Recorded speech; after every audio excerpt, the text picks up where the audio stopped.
खुसखुशीत अशी भजी आहे बघा, कशी टुमटुमीत झाली आहे. कलर किती छान आलाय आणि मस्त अशी खमंग खुसखुशीत होतात. पनीरची भाजी आहे अशी गुटगुटीत गुबगुबीत होण्यासाठी, तेही बिना सोडा. खूप साऱ्या टिप्स आहेत आणि आपलं नवीन बाळपण आहे पुढे दिसेलच तुम्हाला. नमस्कार, मी मधुराज रेसिपीमध्ये तुम्हा सर्वांचं खूप खूप खूप मनापासून स्वागत. नवं कोरं करकरीत चॅनल पटकन सबस्क्राईब करा. सोड्याचा कणही नाही वापरता अशी टुमटुमीत भजी केलेली आहे. खूप साऱ्या टिप्स आहे, व्हिडिओ शेवटपर्यंत नक्की बघा आणि सबस्क्राईब करा. चला तर हा खुसखुशीत पनीर पकोडा करण्यासाठी साहित्य काय काय घेतलं त्यावर एक नजर घालूयात. ही भजी करत असताना खायचा सोडा अजिबात वापरणार नाही. मग करायचं काय सांगते. सगळ्यात आधी बेसन चाळून घ्यायचं. बेसनमध्येच तांदूळाचं पीठ, लाल तिखट, हळद घालायचं आणि हे चाळून घ्यायचं. चाळून घेणं अगदी गरजेचं आहे, म्हणजे आवरण आहे ना ते एकसारखं येतं. ही भजी एकदम कुरकुरीत व्हावी आणि छान खुसखुशीत कुरकुरीत होऊन फुगावी याकरता सोडा न वापरता 1 कप जर बेसन असेल तर 2 चमचे कडकडीत तेलाचं मोहन घालूया. आणि तेलाचं मोहन आहे ना आधीच घाला, म्हणजे ते बेसनमध्ये छान जिरतं आणि ते भजीचं आवरण मस्त कुरकुरीत व्हायला मदत होते. कारण या बेसनच्या कणाकणामध्ये हे मग तेल मुरलं जातं, जिरलं जातं आणि आवरण कमाल होतं. हे तेल आहे ना चांगलं चोळून घ्यायचं बेसनला. अगदी महत्त्वाची स्टेप आहे. यातली कुठली स्टेप खरंच मिस नका करू. भजी तुमची 1 नंबर होणार. चला, आता तेल छान जिरवून झालं, असं बेसनच्या कणाकणामध्ये तेल जिरवून झालं की यामध्ये कोमट पाणी घालूयात. 1 कप बेसन आहे तर अर्धा कप आणि वर 1 चमचाभर कोमट पाण्याचा वापर होऊ शकतो. कडकडीत गरम पाणी नको, फक्त कोमट पाणीच आपण इथे वापरतो. आणि हे फेटून घ्यायची गरज नाहीये, फक्त थोडं थोडं पाणी घालून मिसळायचं. हलकं बिलकं अजिबात करायचं नाही. पाणी फक्त जिरवून घ्यायचं. हे बघा, हे असं दाटसर पीठ झालं पाहिजे. खूप सैल पीठ ठेवू नका. खूप सैल पीठ जर ठेवलं ना तर भजीला कोटिंग छान येणार नाही. त्यामुळे असं छान दाटसर पीठच करायचं. यामध्ये ओवा, मिठामुळे पण बेसनला थोडं पाणी सुटतं, त्यामुळे करताना थोडंसं घट्टच ठेवा. मिरचीमध्ये पण पाण्याचा अंश असतो आणि कोथिंबीरमध्ये देखील. आता हे मिसळूयात.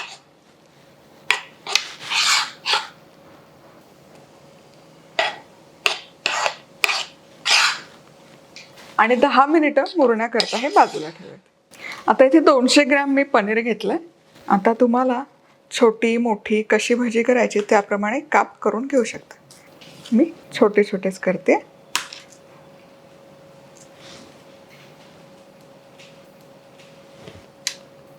पनीरचे भजे खूप असे जाडजूड खायला मजा नाही येत.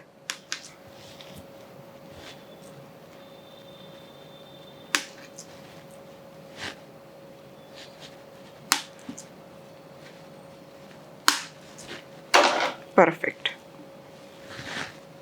पनीरची भाजी तळून झाली ना की त्यावर एक मसाला भुरभुरला जातो, तो करूयात. लाल तिखट, भाजलेल्या जिऱ्याची पूड, चाट मसाला,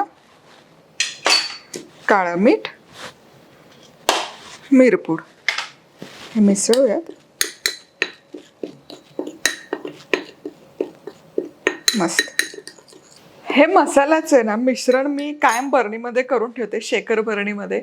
मग मला कधी भाजी खायचा कंटाळा आला, भाजी संपली असेल, कणिक असेल तर त्यामध्ये ते थोडं तूप लावते, हा मसाला भुरभुरते, कोथिंबीर, लसूण, काय पराठा लागतो तुम्हाला सांगते. त्यामुळे हे मिश्रण आहे ना कायम हँडी ठेवायचं. आणि मग जे काही कराल ते सँडविचेस कराल, टोस्ट कराल, वेगवेगळ्या प्रकारचे चिप्स कराल, तर त्यावर चिवडा कराल तर त्यावर हा मसाला भुरभुरला ना कमाल चव येते. चला, हे पीठही ते मुरलंय. हलकंसं पाणीदार झालंय. मगाशी ठेवलं तेव्हा एकदम घट्ट होतं, म्हणून आहे ना मुरवायला ठेवता तेव्हा हलकं घट्टच ठेवा. आता यामध्ये पनीरचे तुकडे घालते. हे छान असे डुबवायचे. भरपूर याला कोटिंग देऊयात.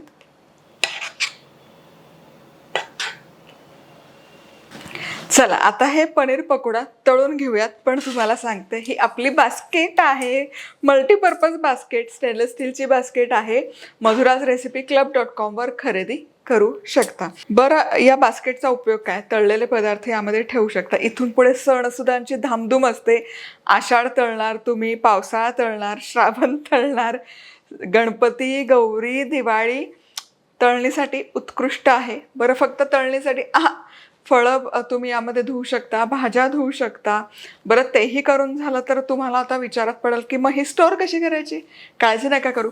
पुरचुंड्या असतात की नाही, थोडे बिस्किटं उरलेत, थोडे मसाले उरलेत, असं पुरचुंड्या ठेवण्यासाठी पण हे उपयोग करा की जेव्हा वापरत नाही तेव्हा स्टोरेज म्हणून पण याचा उत्कृष्ट उपयोग होतो. मी करते. चला आता भजी तळूयात. कुठे खरेदी करायची? madhurasrecipeclub.com वर. तर पनीरची भाजी आहे ना, मी अशी चमच्यानेच टाकते. तुम्ही असं बोटाने उचलून टाकली तरी काहीच हरकत नाही.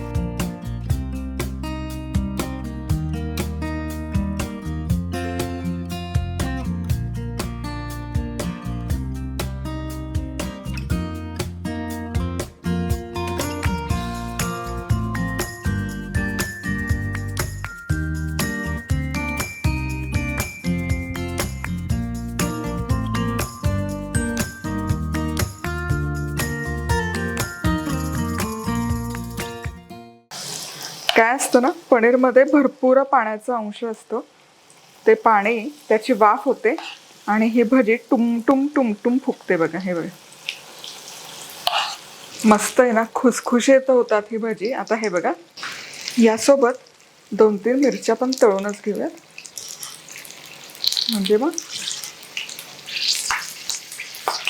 मिरचीला थोडंसं असं पोट फोडून घेतलं, चीर देऊन घेतली, म्हणजे ते फुटत नाही. वाह,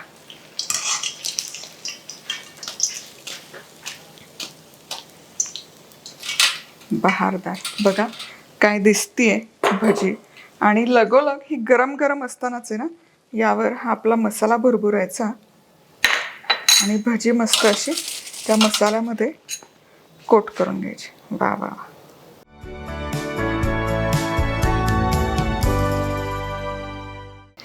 चला आता याच प्रकारे मस्त सगळी भजी तळून घेते. बरं, ही छान अशीच खुसखुशीत राहतात. मग पनीरची भजी आहे ना, पनीरमध्ये पाण्याचा अंश असतो, तो पाणी सुटत जातं आणि मग त्याचं आवरण मऊ पडतं. त्यामुळे शक्यतो पनीरची भजी गरम गरम असतानाच तळा आणि गरम गरम असतानाच खा. म्हणजे ताटात घ्या आणि खा. खूप वेळ करून नका ठेवू. पुन्हा भेटूयात. तोवर मस्त राहा, खुश राहा, आनंदी राहा. सगळ्यात महत्त्वाचं खात राहा.